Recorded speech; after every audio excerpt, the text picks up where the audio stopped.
Senate to hold executive briefing over U.S. airstrikes on terrorist targets in Sokoto following alleged territorial breach. Here in Osun State Local Government Service Commission deploys 5 heads of local government administration to new deputy posts. Peter Obi criticizes Bola Tinubu over frequent collapse of Nigeria's national electricity grid. On the firing scene, Donald Trump warns Iran time is running out to negotiate deal on nuclear program. Good evening, this is News at 7 Western Spring Television. I am Timitope Ajijolauluwaula. The Senate has disclosed plans to hold an executive briefing about the December 25 United States airstrikes on terrorist targets in Sokoto State, following concerns raised by Senator Abdul Ningi on the alleged exclusion of the National Assembly from discussions preceding the operation. Raising the issue under Order 42 during plenary, Senator Ningi, an opposition lawmaker representing Bauchi Central, argued that the airstrikes amounted to an infringement on Nigeria's territorial integrity and should have involved legislative oversight. He maintains that the National Assembly, constitutionally mandated to play a role in matters of national security and foreign military engagements, was not consulted before the strikes were carried out. The lawmaker cautioned that permitting the executive arm of government to unilaterally approve foreign military operations in Nigeria could set a troubling precedent, warning that other global powers might feel encouraged to act similarly without legislative involvement.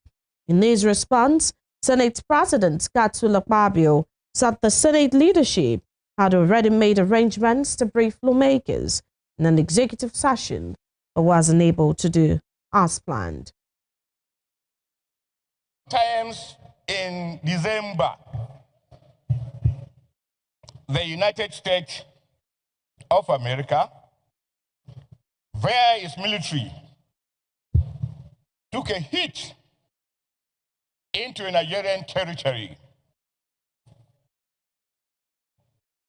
which is a complete violation of this document, which you also to protect, which is a complete breach of the United Nations Charter. Executive acts, but the legislature must talk. In spite of the good intention of the American military, in spite of whatever achievement that the hit made, Mr. President, if we continue to say that the National Assembly that is vested with these powers under Part 4 and will remain mum. Mr. President, this assembly has a core responsibility in governance. This assembly has a core accountability in governance. This assembly is not an appendage of the executive. This assembly is not a department of the executive. And therefore, for every action intended, the leadership of the National Assembly must be taken along. It is not right. This is our second day.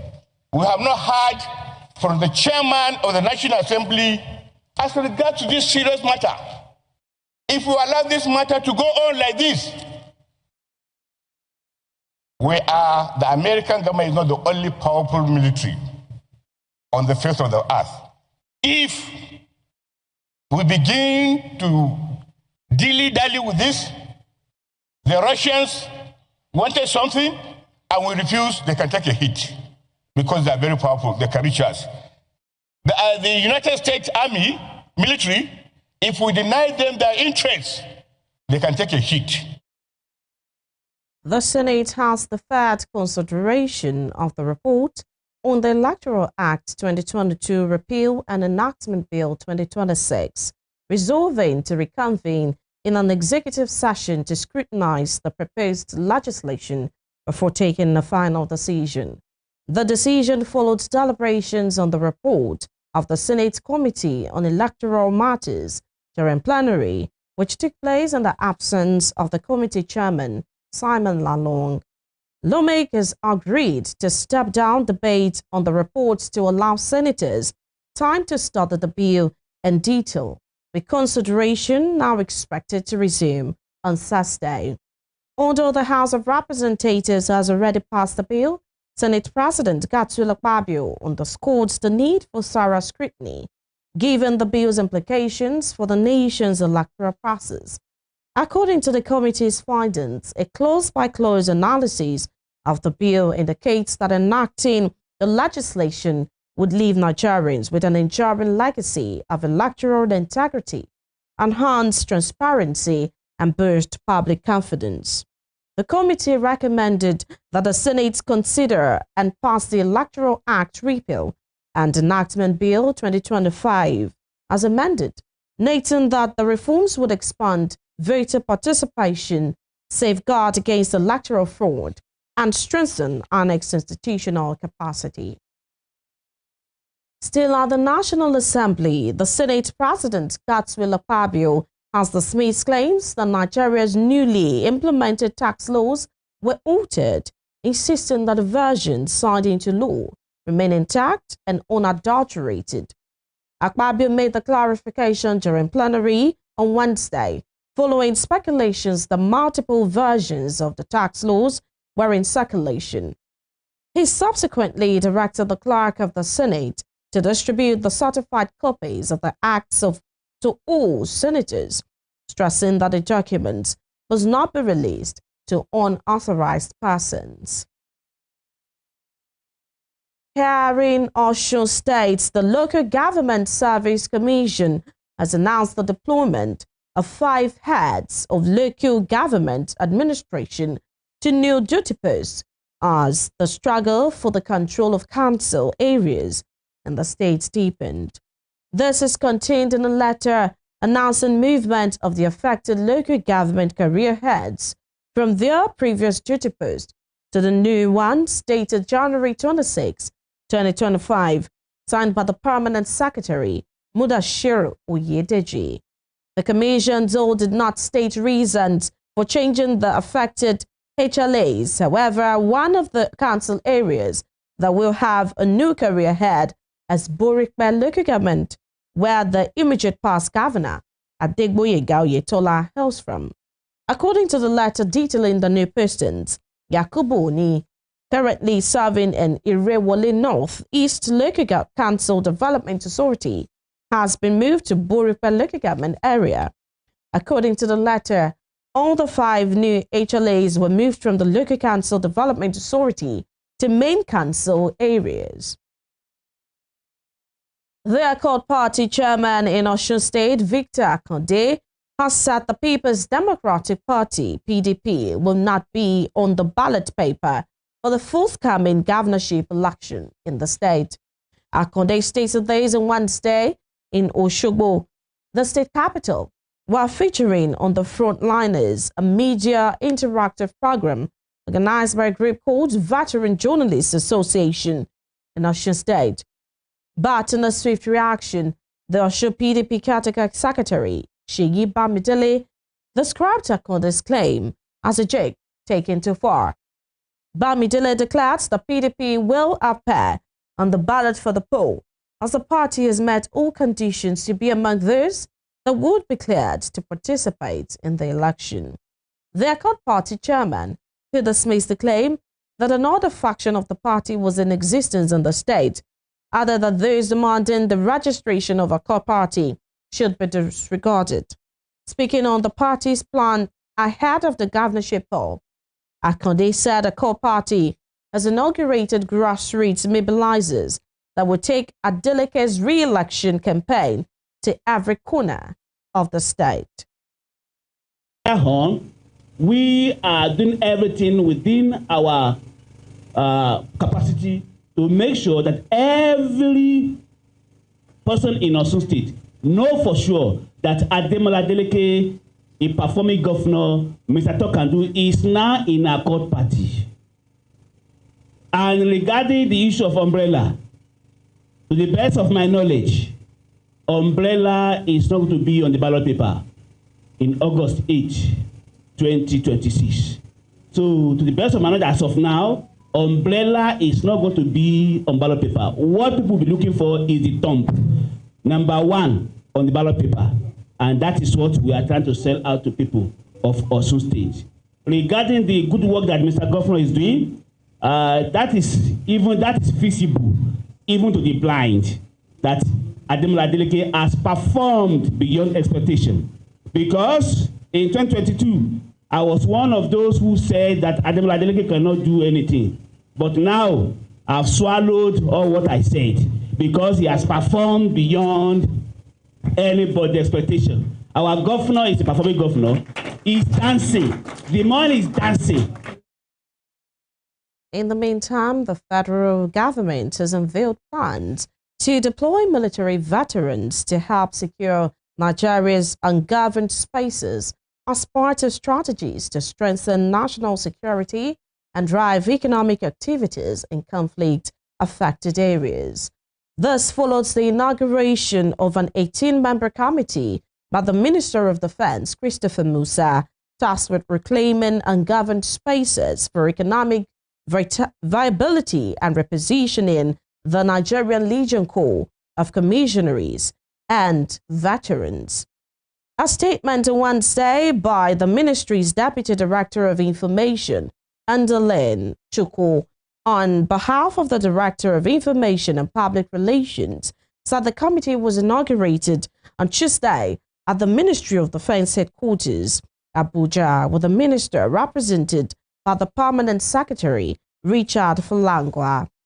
Speaking at the event, Musa said the deployment of veterans into ungoverned spaces would complement ongoing military operations by bringing experienced personnel into local security and development efforts, particularly in areas where state presence remains weak. According to the minister, the initiative reflects a strategic shift from an over-reliance on military offensives to a more inclusive and sustainable approach to security that tackles the socio-economic drivers of insecurity. Former presidential candidate Peter Obi has criticized President Bola Tinubu over the frequent collapse of Nigeria's national electricity grid, warning that the situation contradicts the president's 2022 campaign promise to deliver steady power in his first 4 years or not seek a second term. In a post on his official X account on Wednesday, Obi noted that the national grid collapsed twice in January 2026 alone, while in 2025, it reportedly failed about 12 times. Obi said Tinubu's campaign promise in 2022 was clear that he should not be voted for if it does not provide steady electricity in his first 4 years. He, however, urged Nigerians to focus on demanding accountability and responsible leadership rather than being preoccupied with the next election. The national grid collapsed again on Tuesday, marking the second system failure in just 4 days in January 2026. In Anambra State, Governor Chukwuma Soludo has described as delusional the claim by some traders in the Onitsha main market that they do not open their shops on Mondays due to insecurity.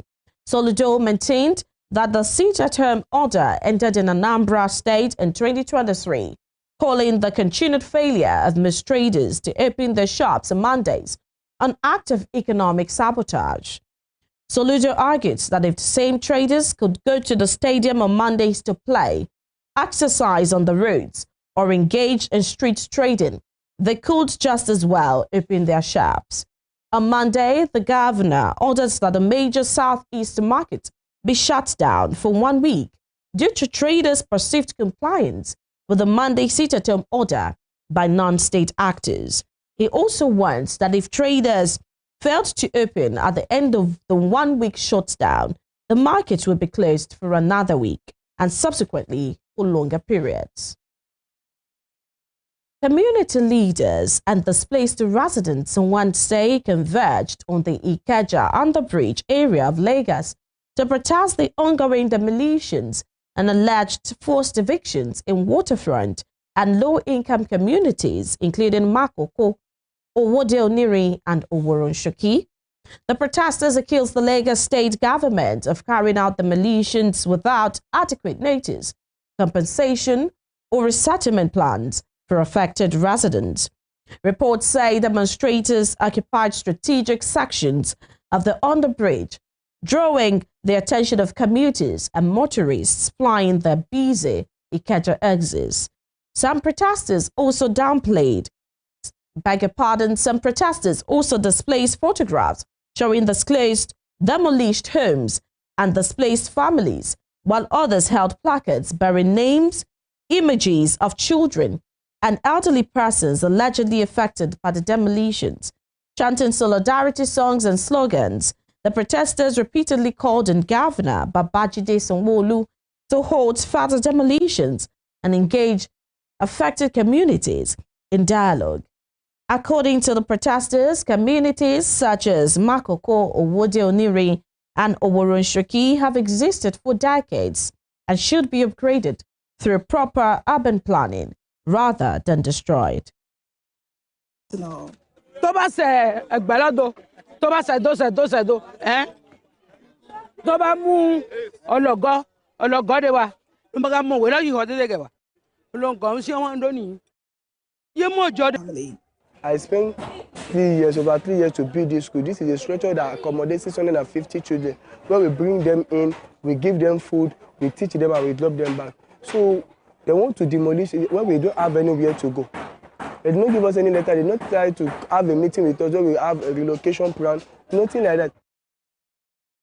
The leadership of the Nigeria Labour Congress, NLC, has sent a solidarity message to striking workers and the Federal Capital Territory Administration, FCTA, whom the Industrial Court ordered to suspend their actions, describing the ruling as surprising and distasteful. In a statement by the Acting General Secretary of the NLC, Benson Okpa, the union urged the workers not to let their hearts be broken, noting that the court ruling cannot weaken the resolve of already aggrieved workers. The statement also faulted the court for failing to examine the allegations brought forward by the workers, including claims of non-remittances of the National Housing Fund and pension deductions. The statement also called on workers and NLC organs to remain on high alert in light of the recent development. On Tuesday, Justice Emmanuel Sobelim of the National Industrial Court ordered workers of the FCTA to suspend their ongoing industrial action pending the hearing and determination of the originating summons. Following the court order, the Minister of the Federal Capital Territory, Nyesom Wike, said any worker of the FCTA who fails to resume work from today would face disciplinary action. Still to come, Nigeria Police Force uncovers 7.7 billion naira cyber